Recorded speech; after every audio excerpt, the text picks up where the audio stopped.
How to change the default thumbs up or like button on Messenger app.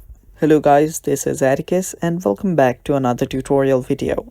In today's video, I'll teach you guys how you can change the default like button or the thumbs up button on Messenger. So without any further ado, let's dive right into it. The first step is open up your Messenger app. After you open up your Messenger app, head over to any chat. Now there you will see the default like button or the thumbs up button. This is the one I'm talking about. So yeah, if you just keep on sending like, it's just that simple. Now if you want to change this default thumbs up button, head over to the profile on the top, tap on this profile icon, and now you're on the chat settings. Under customization, you'll find quick reaction. Tap on quick reaction, and here you will see under smileys and people, the thumbs up button is on the top.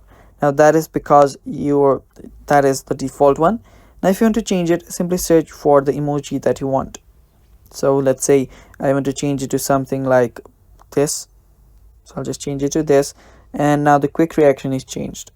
Now if you head back, you will see that the reaction is now changed and the default thumbs up button is now gone. Now you can send a different emoji, and that's basically it. And that is how you change default thumbs up button. Thanks for watching guys. That is all for today's video. Stay tuned for more, and bye bye.